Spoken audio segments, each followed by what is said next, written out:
Salamat po, Mr. Chair.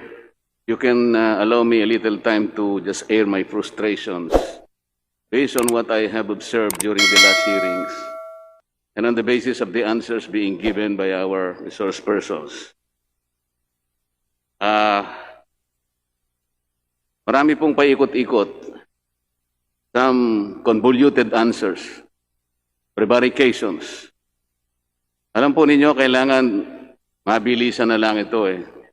Mr. Chair, I think the success, even the extent of our hearing here will depend entirely on how they will answer our questions. I'm very frustrated simply because not only confusing answers na paikot-ikot, yung iba pa they are outright lies. For example, itong Attorney Del Rosario, when I was asking him about the 100 million given to the Philippine National Red Cross, sasabihin niya sa akin, at dinig na dinig naman ninyo, he was not privy to the negotiations.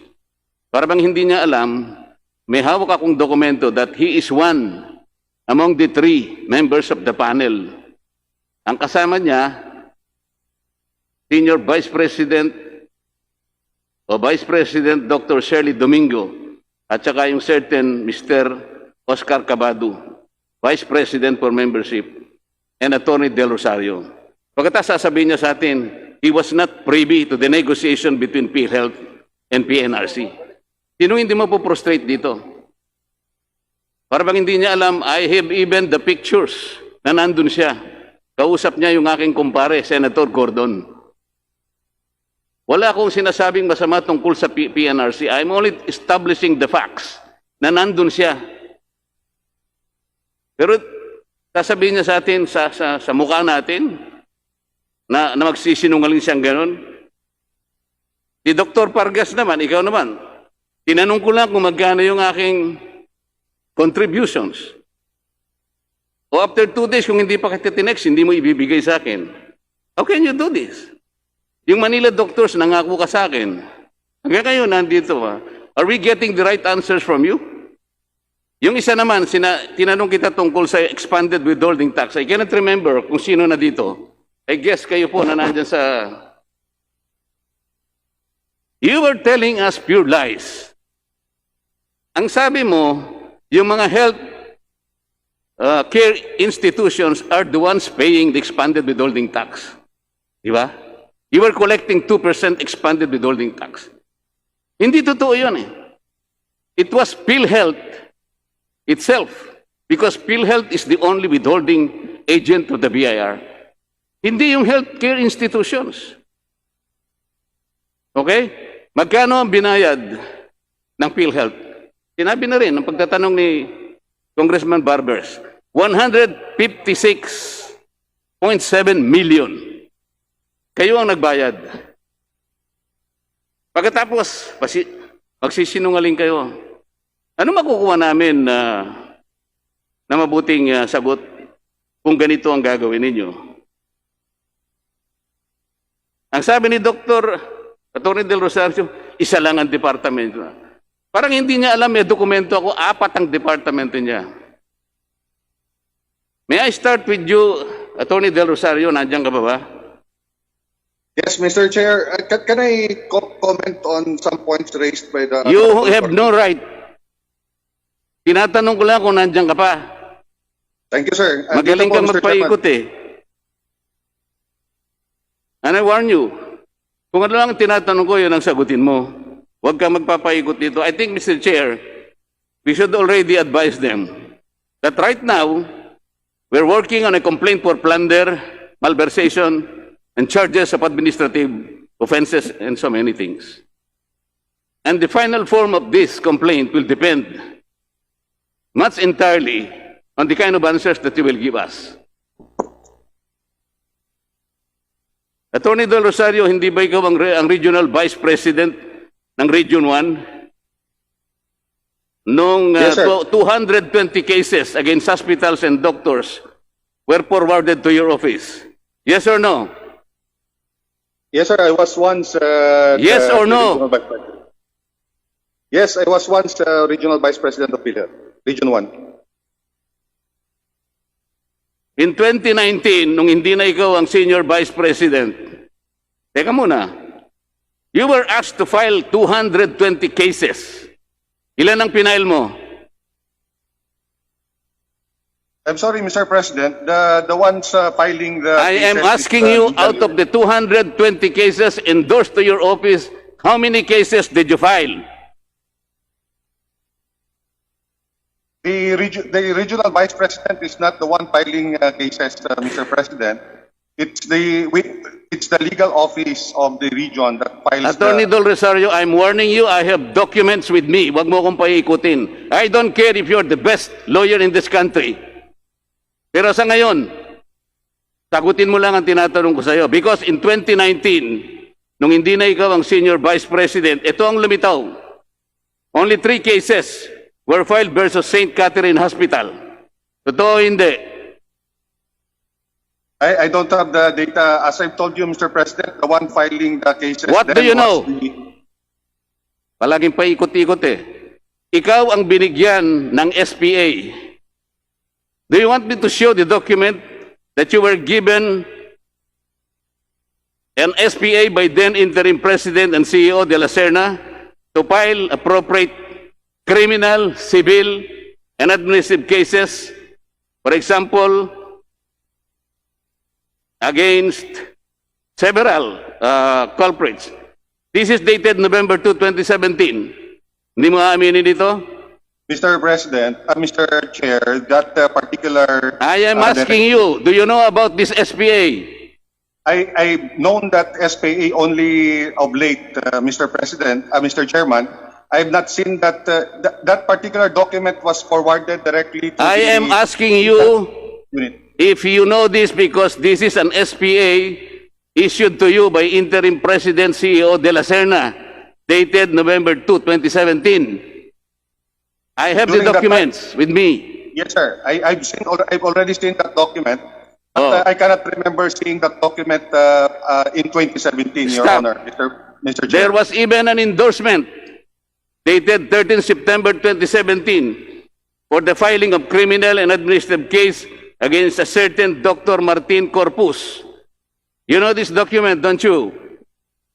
I've seen that document on. Do you know this document? I'm not asking you whether or not you saw the document. Yes, Your Honor. Paikot-ikot ka. Ito, Mr. Chair, ang problema sa taong ito eh. Despite all this, SPA endorsement, 220 cases endorsed to your office since you were acting Regional Vice President of Region 1. Wala kang ginawang pinail na kaso kahit isa. For example, it was also disclosed nung mawala ka na sa Region 1, 11 cases are missing. 10 cases versus Elguira General Hospital. 1 case against Dr. Macario Macaraeg. You deny this? I'm not aware of that, Mr. Oh, yan. Yan ka na naman. You remember, I have all the documents. I don't care if you remember or you don't remember. That's your problem. Oh, para hindi ka naman, baka mamaya magmalingger ka na naman, ano? Meron kang memorandum number 2018-14. You directed each and every provincial regional office to file at least 1 complaint per quarter. Itong memong ito'y ginawa mo, Attorney Del Rosario, after certain operational audits, fact-finding investigations, nakalagay sa memo mo that there are certain facilities and professionals that are acting against the interest of the Philhealth Fund. Kaya ang ginawa mo, gumawa ka ng memorandum, you ask all the regional offices to determine and ascertain those people, those culprits, identify all them. Parang ang ganda, no? To protect the interest of the PhilHealth Fund. What is the reason why you gave them a quota of only 1 criminal case per 1 quarter? What is the logic for making or putting a quota or any limitation? Sir, that quota is the minimum. Kasi napansin ko po nung pag-assume ko dito that ever since Philhealth was created, there were only 11 complaints, criminal complaints filed. And I reviewed the cases, and all the criminal complaints were filed by the central office. So there was actually a confusion whether who will file the criminal complaints. So I issued that memorandum, but at the same time, I recognize the limitations of the regions pertaining to their capacity to process all these cases. Attorney So Del that's why- Rosario, Yes, sir. alam niyo po dito sa session, si Congressman Marcoleta, Congressman Barsaga, hindi na po dapat sila nagpupunta rito because of the COVID. The least you could do, Attorney Del Rosario, while conducting Zoom, at nandyan naman po kayo sa Zoom, i-on nyo naman po yung video nyo para nakikita kayo ni Congressman Marcoleta habang nag-interpolate siya. Thank you, Mr. Marcoleta. Chair. Kahit hindi ko na siya nakikita, Mr. Chair, mas okay pa sa akin eh. Importante lang sa akin, sagutin niya ng matino yung tinatanong ko. So, ang sinasabi mo, Attorney Del Rosario, Yes, sir. ikaw pa lang nag-determine. Gaano ka kasigurado na yung determination mo, that's only one filing of one case per quarter, yun ang tama to protect the interests of PhilHealth? Bakit naman? No, that's the minimum, Mr. Chair. Sino nagsabi sa yung minimum? Who told you? Kasi, sir, Who instructed you to give that minimum? Why not 5? Why not 10? kasi yung ano ko kasi, sir, during that time, wala pong... No. Sinong napapile. nagsabi sa'yo? Who gave you the guideline na kinakailangan isang kaso lang per quarter? Can you imagine? One filing of case for 3 months? Sino ka para i-determine mo sa sarili mo na yun ang minimum? Why work for the minimum? Why not maximize the opportunity of being able to determine all those culprits in order to defend and protect the funds of PhilHealth? Huwag ka na mga twira ng kung ano-ano. So, ikaw pa lang nagdi-determine. Yung pa lang mabuti sa PhilHealth. That is the way to protect the funds of PhilHealth. Kailangan isa lang na case ang i-file in 3 months' time. Mr. Chairman, Hindi ko alam kung anong logic meron ka, attorney, ha? Mr. Chair. Teka muna, I'm not asking you anything. Okay, sir. Proceed, sir. Sorry.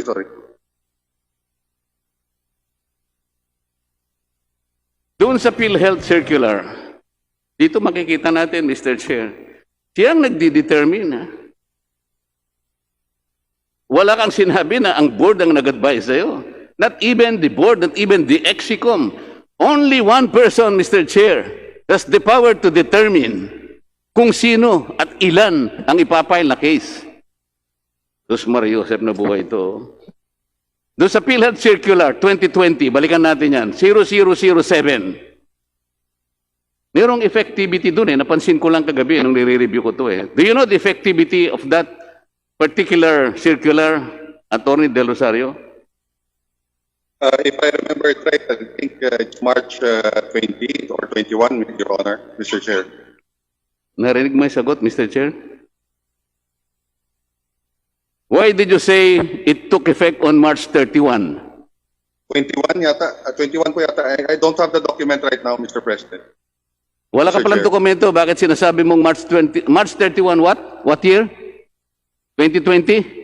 Sir, are you referring to the IRM circular, Mr. Chair? I am talking about PhilHealth Circular 2020. Ito yung IRM. COVID-19 Okay, ito. Kabisado mo ito eh. Bakit mo sinabing March 31, 2020 ang effectivity? Why? Hindi, sir. Ang sabi ko, sir, ang alam ko March 20 or March 21. Ang sinasabi ko sa iyo, merong effectivity itong circular na to. Ang tanong ko sa iyo, do you know when did this PhilHealth circular take effect? I think nakalagay po dyan, effective immediately, Your Honor. So hindi mo kabisado? I'm You not tell sure me, about I will the help date. you. Hindi mo kabisado? Thank you, sir. Thank you. Oh, it takes immediately from its publication in a newspaper of general circulation and take note, 3 copies, certified copies, to have been furnished to the Office of the National Administrative Register of the UP Law Center. When did you or PhilHealth furnish the Office of National Administrative Hospital of UP? When? When did Honor of UP Law Center receive the 3 copies from PhilHealth? Sir, it's not my office that is in charge of that. So maybe we can ask the sector. Maybe ka na naman eh. You are the Executive Vice President ng legal sector. You have worked for PhilHealth for 20 years or so. Pati lang itong effectivity. Ito na naman, paikot-ikot ka na naman.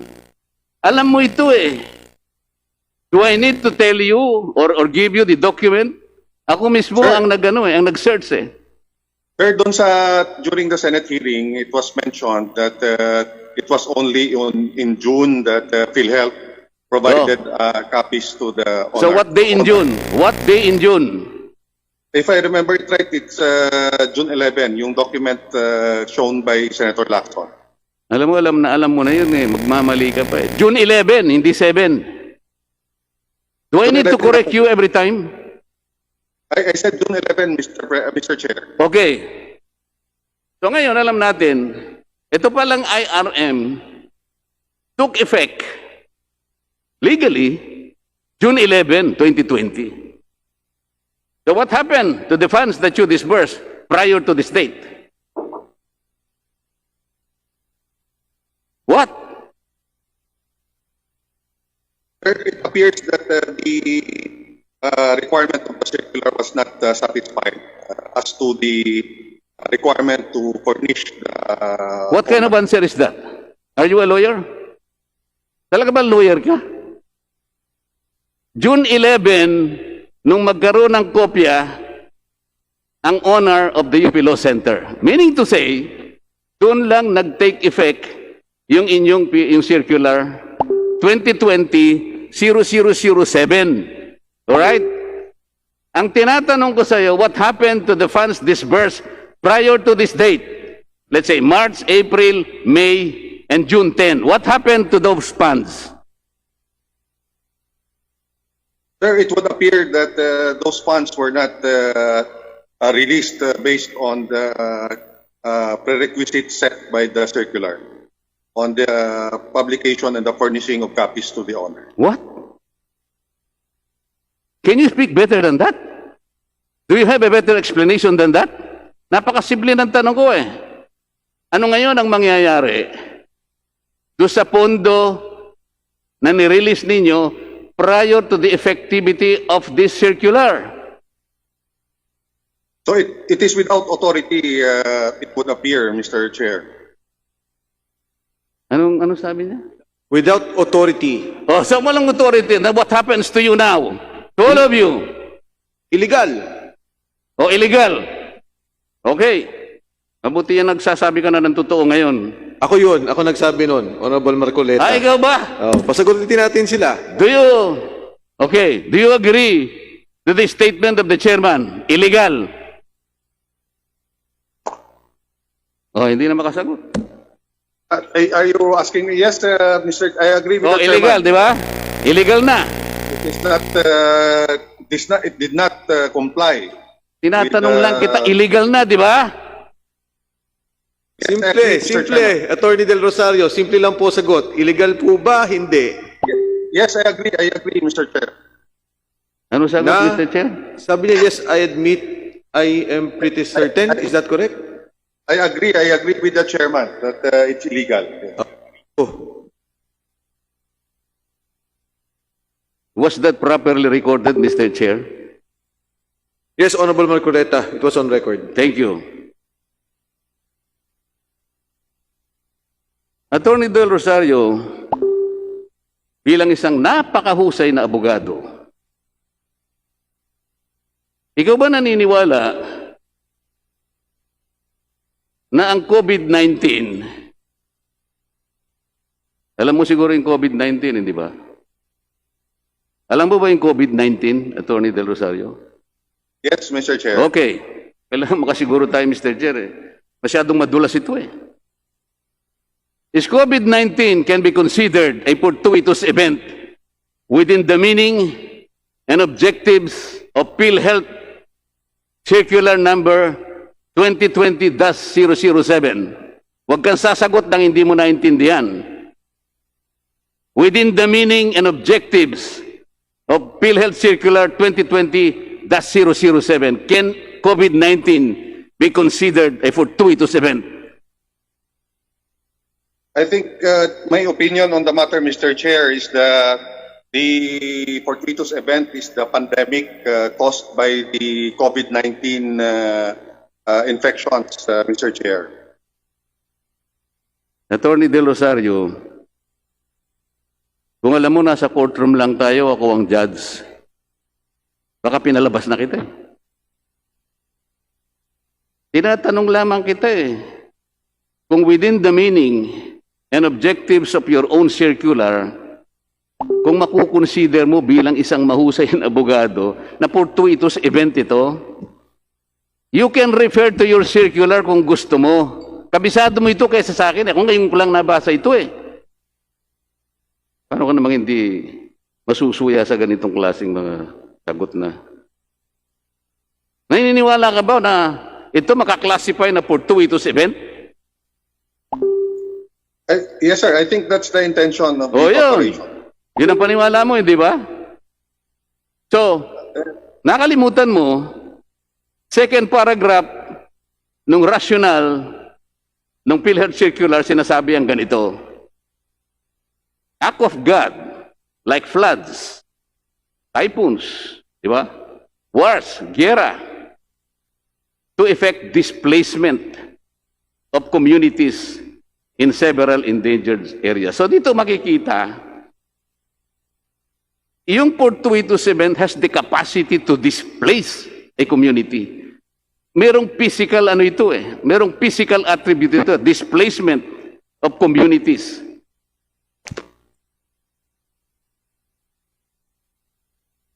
Under objectives nakalagay, to provide aid to healthcare institutions in rebuilding their critically damaged healthcare systems. Physical ang pinag-uusapan dito eh.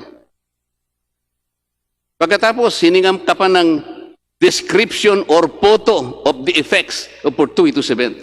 Nakikita mo ba yung COVID-19? Attorney Del Rosario? Do you see the enemy? No, sir. Only the effects. Kinakailangan ng photo rito eh. Paano mo lilitratuan si COVID-19? Hindi mo nga nakikita eh. Pagkatapos, nandun pa, explicitly mention if majority of the claims under the HCI's custody were totally destroyed. Anong ibig sabihin nito? These are collection of words and phrases that denote that something was damaged, physically damaged. Kaya nga kailangan yung IRM eh. Kaya kanina tinatanong kita kung klasifikado nga na fortuitous event. Yes sir lang ng yes sir, pero hindi mo naintindihan ang sarili mong circular.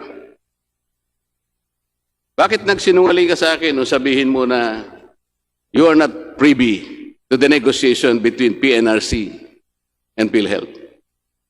Thank you, Mr. Chair. The negotiation, na pumunta po kami doon, kausap namin si Senator Gordon, does not pertain to the amount of the mobilization fund. Ang pinag-usapan po namin dito doon, Mr. Chair, ay yung proseso kung paano makatulong yung PhilHealth doon sa pagpapabilis ng pag-submit ng documents ng Red Cross for liquidation. Hindi po yung usapan po doon tungkol sa tungkol sa amount ng mobilization fund.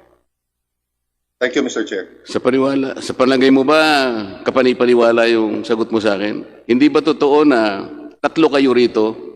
Nasa akin ang dokumento, attorney. Yes, sir. Kung Nandun po kami, pipilitin sir, mo, Mr. Chairman. kung pipilitin mo na magsinungaling ka pa, nasa sayo yun. Okay? Kaya nga sinasabi ko sa iyo kanina, the final form of this complaint for plunder, malversation, and so on and so forth will depend on the kind of answers that you will give this joint committee. Kasama mo si Legal Vice President Shirley Domingo and Mr. Cabado, the Vice President for Membership. Noong inegotiate ninyo, kayo ang panel. Pagkatapos, directly magsisinungaling ka sa amin. Yes sir, we negotiated, but yun sir, yung dinidiscuss namin yung proseso, hindi po yung amount po ng mobilization. The amount of mobilization sir, po yun top level negotiation po. So, Gaano katap yung level? Pumunta po kami doon, hindi naman si Senator Gordon po yung intention namin kausap, yun naman po mga staff, yung gagawa po ng mga forms. Tapos nakita lang po kami ni Senator Gordon, kaya po kami tinawag. So sige, hindi po yun yung negotiation. Maglubid ka ng buhangin kung gusto mo. Pero ang sinasabi ko rito, yung 100 million is a clear deviation from the objectives and parameters set forth in your own PhilHealth circular. Because, ang sinasabi ko sa'yo, sa aminin mo't hindi, wala namang historical claims ang PNRC. So, kailangan explain mo sa amin ano ang basis ng 100 million? Sapagkat akala ko ba, kasi dito lumilitaw, Mr. Chair, yung paggastos, yung pagwaldas ng pera ng PhilHealth, walang patumangga, walang protection. Kaya kapag tatanungin mo sila, ano bang basis nito? Anong guideline dito? Bakit ginamit ninyo yung COVID-19 circular pagkatapos wala namang claims dito? Wala namang i-rebuild, wala namang facilities na gagawin. But you earmark 100 million for PNRC. That's only the point. I wanted to establish kapag ang pinag-uusapan, paggasta, mabilis, walang patumangga. Mr. Chair, PhilHealth, as one institution, forgot one thing. Na itong perang ito, hindi sa kanila. They keep the money in trust. They have that fiduciary responsibility to protect this trust. Alam mo, Attorney Del Rosario, yung pera mo, kung po-protectionan mo yun, okay lang kasi pera mo yun eh. Pero ito, kung kinakailangan triplihin mo o sampuhin mo ang pangangalaga sa perang ito, that is the requirement of a fiduciary responsibility. Do you agree or not? We agree, Mr. President. Thank you. Mr. Chairman. Yun ang gusto naming standard sana eh. Hindi ganun eh. Hindi ganun. Mr. Chair, may I direct my questions to other panels? Sino po kaya ang pwedeng sumagot dito? I would think Dr. Pargas would have a hand on that, on the 100 million ceiling for Philippine National Red Cross. Yun po yung tanong ng Honorable Marcoleta. Sino nagrekomenda ng 100 million at bakit ibibigay? Dr. Pargas. Mr. Chair, Attorney Labe will respond on that. Attorney Labe. Mr. Chair, good afternoon. I'm not privy to the 100 million, but I understand how they funded this project, Mr. Chair, because the expanded targeting testing was computed at 2% of the 13 million population in NCR at the time, Mr. Chair, and it's about, I think, 900 million. But as regards to the advance payment of the 100 million, I was not part of the... I'm not privy to that, Mr. Chair. Mr. Chair, yung word for the day ngayon is, or the phrase, I'm not privy.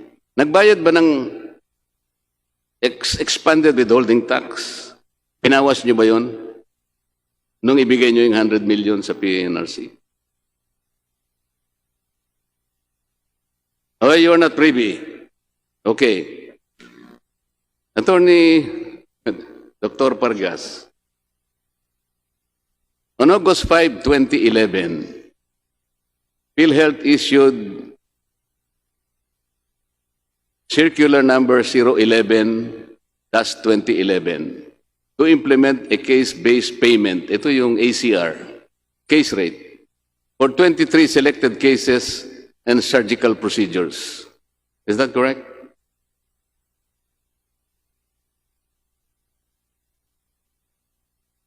Yes, Mr. Chair. You know, you cannot blame me if I expect, faster answers. Kasi circular ninyo to eh.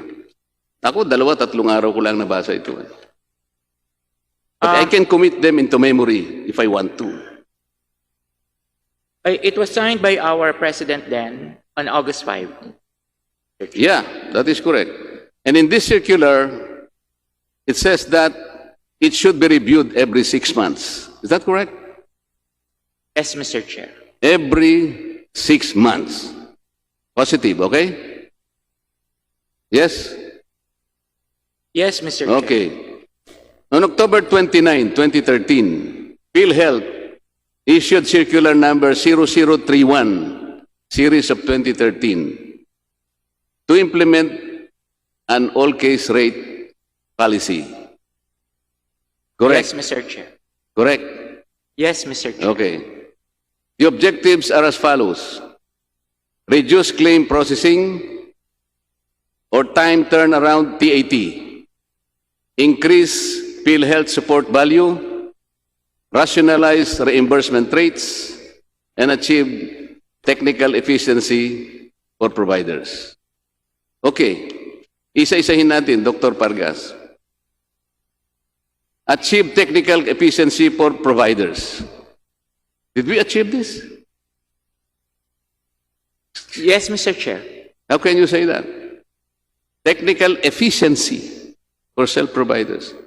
Katakot-takot na audit observation memo. Inulang kayo ng napakaraming notice of disallowances concerning the payments to these hospitals and care capacity. Pagkatapos sasabihin mo, how could you even say that? Achieve technical efficiency for providers. Rationalize reimbursement rates. Okay. Have we rationalized reimbursement rates? Have we? Tinanong nga kita nung isang araw eh. What will happen to the excess payment given to the hospital? Sabi mo sa hospital na lang yun. Is that the way you rationalize reimbursements, Dr. Pargas? Ang kanyang intervention is only 10,000 pesos. Binayaran mo siya ng 15,000 pesos. Yung 5,000 napunta sa hospital. That is rationalization. That is rationalization. Mr. Chair, with regard to the one, ang prinsipyo po kasi nung case rate really is,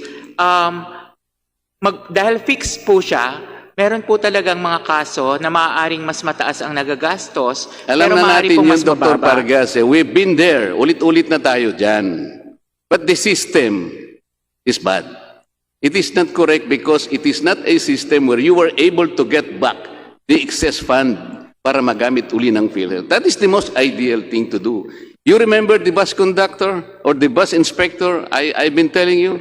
You Yes, remember Mr. Chair. the inspector in the trains? Yes, Mr. Ganon Chair. dapat yun eh. So wala talagang malasakit eh. Dr. Pargas, I'm sorry to say, pero ang audit report nyo, since that time, parating negative. Wala kayong naging audit report na positive. Precisely. Kaya nga itong mga objectives na ito na binabasa, walang natupad dito eh. Example, paano mo na-reduce yung claim processing? Dahil mabilis kang magbayad. Siyempre, wala na eh. Kahit na ba sumobra pa ng 10,000 ito eh. Ano naman ang pakinin nyo? Hindi talaga, ang lumilitaw dito sa pagsusuri namin dito, pag yung pag-alaga, yung pagsinop do sa pondo, wala kayong pakialam doon eh. Yung pag-disburse, yung pag-spend, yun ang mabilis. Tingnan na lamang natin, Mr. Chair. Ang pagkakaalam ko, the number 2 killers, mortality, na pumapatay sa tao, sa ngayon, number 1, heart diseases. Number 2, vascular diseases. Number 3, malignant neoplasma. Ito yung cancer. Bakit ang nangyari, Dr. Pargas, ang tatlong yung top ninyo na ailments na binabayaran under all case rate, pneumonia, gastroenteritis, and UTI. What happened to the 3 topmost killers in this country? Did you ever think about this? Did you adopt a study? Mukhang talagang walang pag-aaral dito. Somebody have been telling me na ito po talagang minadali. Ito Now we are able to confirm all this. Even by way of your answers, you are not able to reply to us with certainty, with conviction, and in all honesty, I am frustrated with the answers that you are giving us. Ang gusto ko lang kaya ako nagpunta rito, Mr. Chair, I wanted to see that Attorney Del Rosario. I want to tell him in his face how frustrated I am in giving me all these answers, these silly answers. Alam po ba ninyo, Dr. Pargas, alam ko nagre-research din ako maski mahirap Ang daming adverse COA findings sa inyo. For example, less than a year after the ACR was implemented, na-implement kasi you started with 23, so 2011, less than a year after the ACR implementation, Philhealth suffered financial bleeding. Ang dami, it was triggered by spate Overpayment. notice of disallowances. Ang dami. Let me cite examples. Region 5, Dr. Pargas. Notice of disallowance dated September 12. 2,273,000, blah, blah, blah. Audit observation memo, PCH. Philhealth is not protecting. Ito yung observation mismo Ang sakit nito Philhealth is not protecting the interests of its members and instead benefiting the institutional healthcare providers. Baligtad Ito yung observation ng... I'm not sure if Honorable Marcoleta, with apologies, can you wrap up? I am trying, Mr. Chair. But I think you will have to forgive me if I continue. I continuously forgive you, Thank you. Honorable Marcoleta.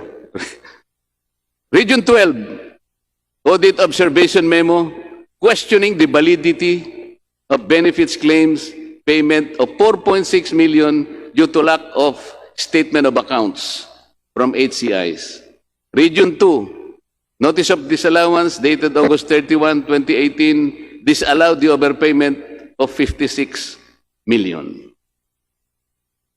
NCR, various notice of disallowances disallowing the payments of some 54 million pesos. Not only that, Mr. Chair, not only the adverse findings of the COA, ito mga independent studies ito, Dr. Pargas, I will cite several of them. In November 2016, a paper entitled 2016 Health Finance Policy Sector Report Rationalizing Case Rates was presented to the Philhealth Board. You recall this, Sir Pargas? No, Mr. Chair. Just to clarify, in 2012 po, I was in corporate communications. 2013 to mid-2018, I am with the corporate affairs. Ako po ay napunta lang sa health finance noon pong mid of 2018 as an OIC and was appointed as Senior Vice President ng Health Finance noong 2019. What are you saying? You don't know about this paper?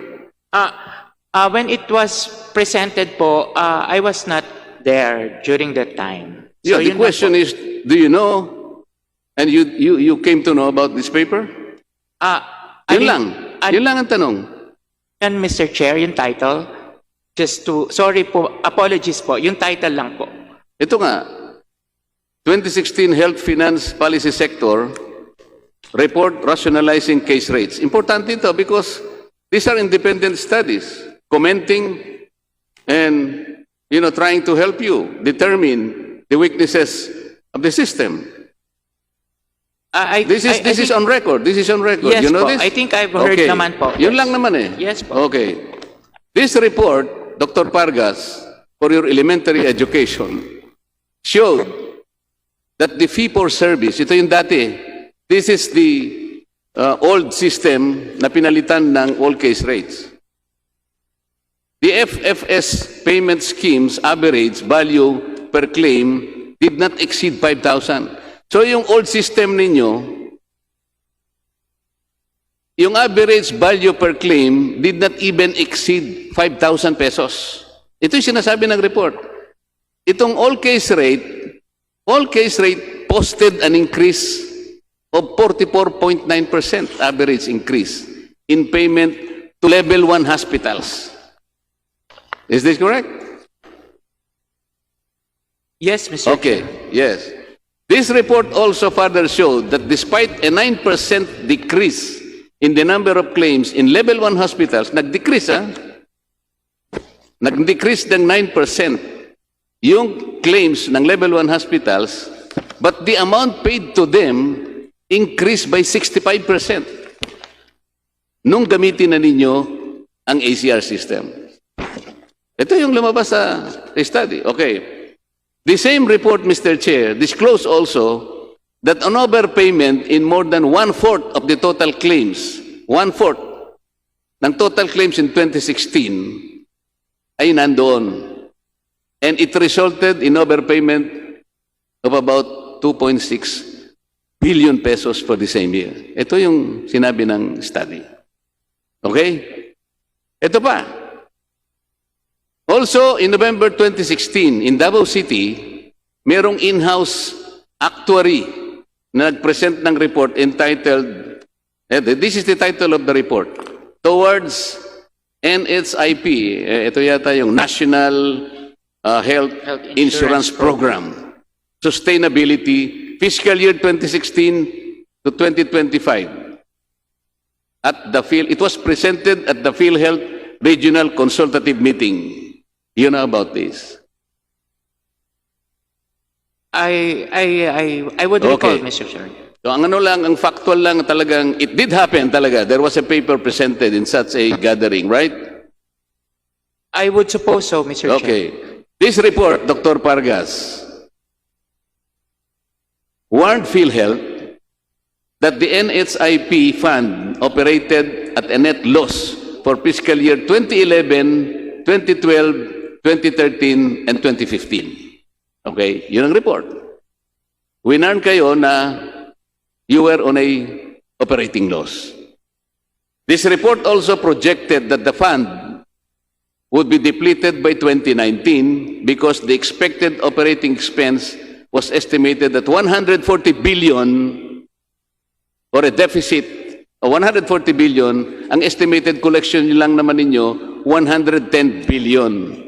So you have a deficit of 10 billion. Honorable Marcoleta, mukha naman pong agree naman po si SP Vargas sa lahat ng mga binanggit ninyo at tama po yung inyong mga pinunto. I'll give you time to wrap up and the next is the Honorable Rimulya. Sa likod nyo lang po ang kagalang-galang boy Rimulya. Yes, sir, pero ito namang si Congressman Rimulya kasi kaibigan ko naman ito talaga. Pagpapasensya na ako nito.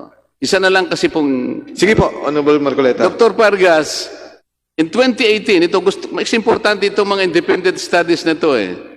A 2018 World Bank paper entitled Striving for Equity and Efficiency, an assessment of provider payment reforms in the Philippine health sector. Meron din ito. This World Bank paper recommended the revision. Tandaan po ninyo, kung wala po kayo nito, dapat naman meron kayo. This World Bank paper recommended the revision of the ACR payment mechanism, noting that case rates fix the amount that providers receive in advance and eliminate the option of uncontrolled balance billing in public and private hospitals. Ito yung dapat ninyong makita. It further noted that when PhilHealth switched to case rate payments, it failed to put in place a cost control mechanism. Ito yung pinakamabigat.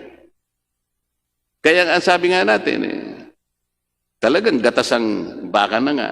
Ito, tatagalog ko yung isa para mas matindi. Sabi pa nito, ang dalawang pinaka-importanting aspeto ng polisiya ng ACR or all case rate, maganyak ang tagabigay ng serbisyo na maging technically efficient at maprotektahan ang mga pasyente sa mga panganib na pampinansyal na hindi matutupad sa paraan ng pagkakadisenyo ng ACR policy.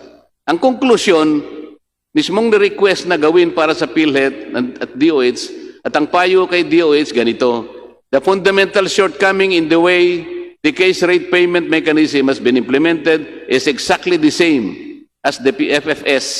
Ito yung nakaraan. with the ACR payment serving merely as a discount off the hospital service charge. Napakasakit po na ito. Pero ito, these are all, I'd say, mga guidelines na binigay sa inyo, pambukas isip sa inyo, pero balikan na kita, tuhuli na po ito sapagkat marami pa akong itatanong pero second round na lang ako. The last hearing, Dr. Pargas, sabi mo sa akin, sa lahat ng nangyayaring ganito, the structural deficiency in the system of collecting the balances, kung meron man, sabi ko, pinag-aralan mo ba? Ang sabi mo sa akin, aaralin nyo pa lang. Paano nangyari yon? Yung inyong policy, dapat every 6 months inaaralan nyo. The independent studies, sinabi na sa inyo ang deficiency, even the World Bank. Pagkatapos sinabi mo sa akin noong nakarang araw, aaralin nyo pa lang. You started in 2011. 9 years later, sasabihin mo, Dr. Pargas, aaralin nyo pa lang. What will happen to the fund? What will happen to the fund?